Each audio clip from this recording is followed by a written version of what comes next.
तो आज की वीडियो में हम पढ़ेंगे डेंगू के बारे में, जो कि यूनिट 4 में कम्युनिकेबल डिजीज़ का ही पार्ट है। पिछले क्लास में हमने मलेरिया के बारे में पढ़ा था। तो चलिए स्टार्ट करते हैं। तो कंटेंट जो है हमारा, उसमें हम पढ़ेंगे introduction, epidemiology, transmission, life cycle, sign and symptoms, warning signs, classification, diagnosis, management, prevention, nurses responsibility, questions और बिब्लियोग्राफी। ये हटा दिया है मैंने। तो अब आते हैं इंट्रोडक्शन डेंगू के बारे में। तो dengue fever is also known as breakbone fever. और तो डेंगू फीवर को ब्रेकबोन फीवर भी बोला जाता है। ब्रेकबोन फीवर मतलब हड्डी तोड़ बुखार, जिसमें हड्डियाँ काफ़ी दर्द करती हैं। और यह एक ट्रॉपिकल डिजीज़ का इन्फेक्शन है जो कि कॉज्ड होता है डेंगू वायरस के कारण। अब इसके बारे में और पढ़े तो डेंगू वायरस जो हो, फिर डेनवी वायरस भी कहते हैं, ये आरएनए वायरस होता है। फ्लेविवायरिडी फैमिली और जीनस है इसका flavivirus. Most are transmitted by arthropod. यह जो इसका वायरस है वह मोस्टली आर्थ्रोपोड के द्वारा ट्रांसपोर्ट होता है, जिसका मलेरिया का एक काज था। और इसका जो अरबो वायरस कहते हैं।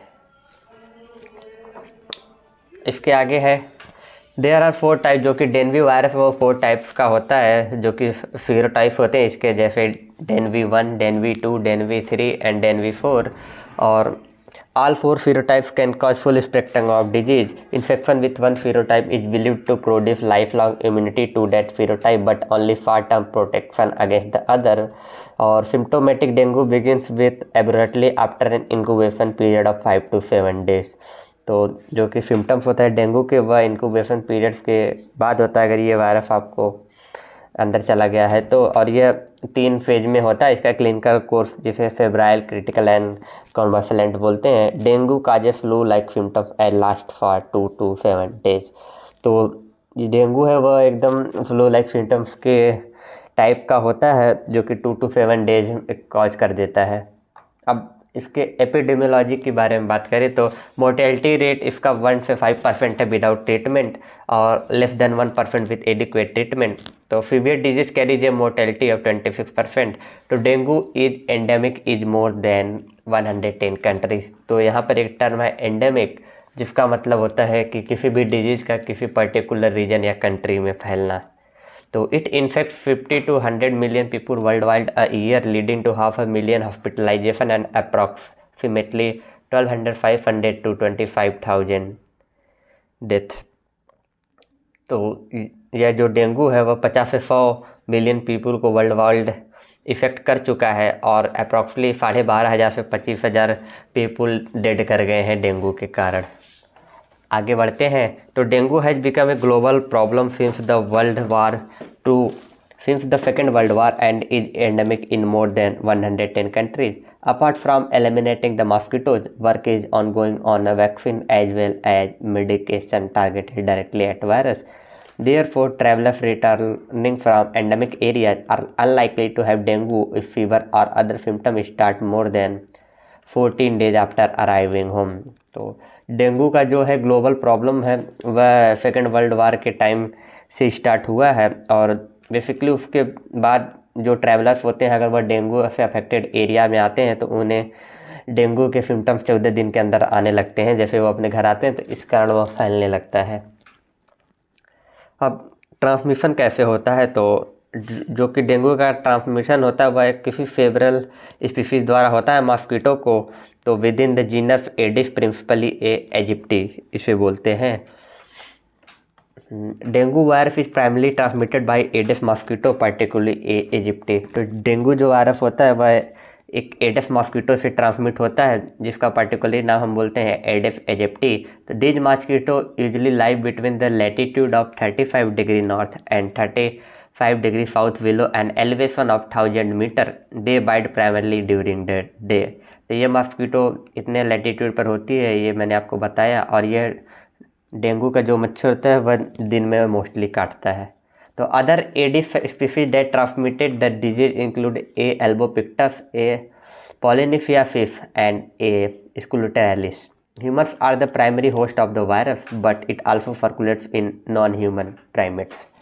तो ह्यूमन होता है वह इसका प्राइमरी होस्ट होता है, and infection can be acquired विया सिंगल बाइट। तो अगर डेंगू का मच्छर आपको एक सिंगल बाइट भी काट गया तो आपको इन्फेक्शन होने के चांसेस रहते हैं। A female mosquito that takes a blood meal from a person infected with dengue fever become itself infected with the virus in the self lining its gut.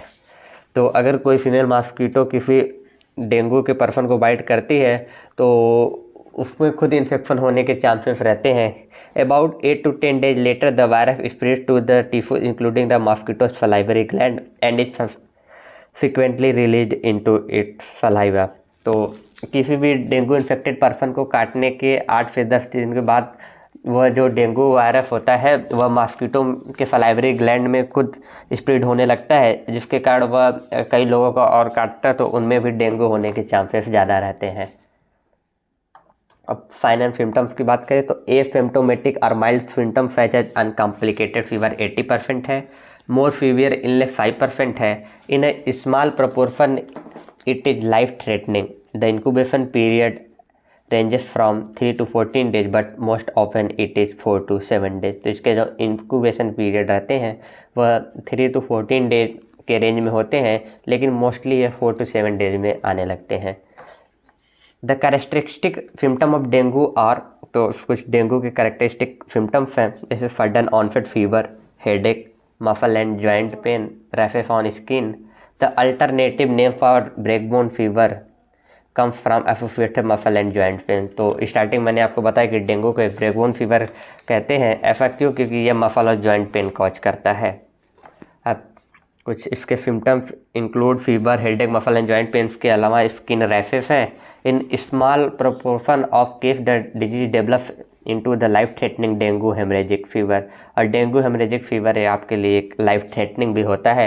Result in bleeding, इसका जो result होता है वह bleeding होने लगता है, platelet down होने लगता है एंड ब्लड प्लाज्मा लीकेज होने लगती है और डेंगू फॉक्स सिंड्रोम होने लगता है जहाँ पर लो ब्लड प्रेशर होता है। डेंगू फॉक्स सिंड्रोम मतलब ब्लड प्रेशर आपका लो होने लगता है।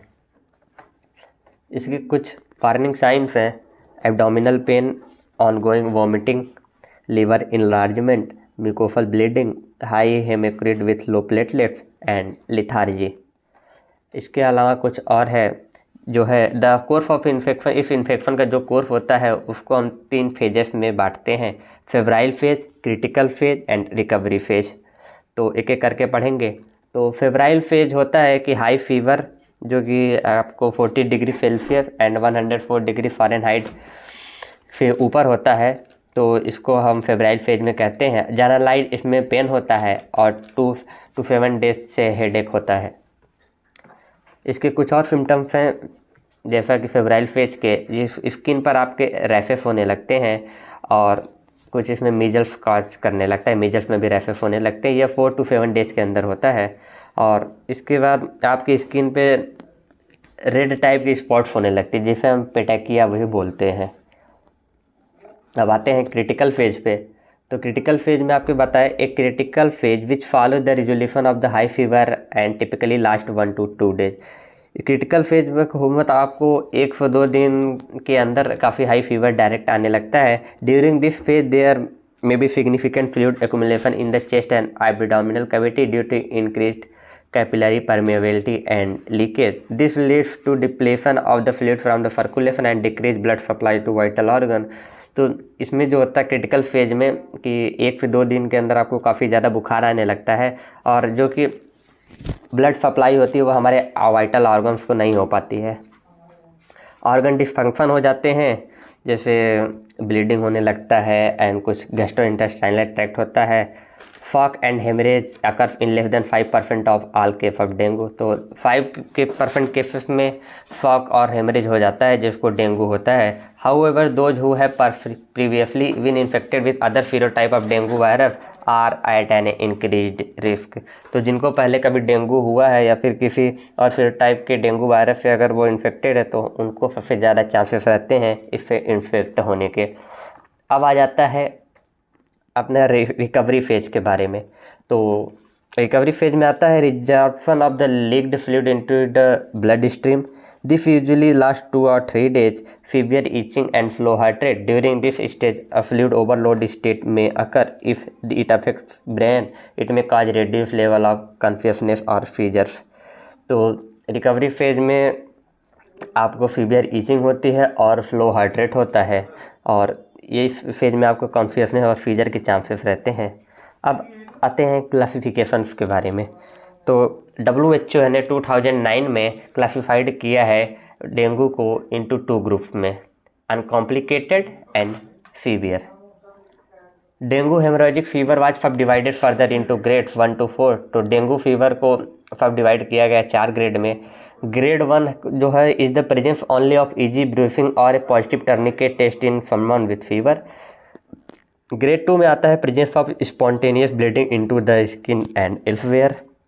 ग्रेड 3 आता है clinical evidence of shock, and grade 4 का है शॉक जो for severe dead blood pressure and pulse can not be detected.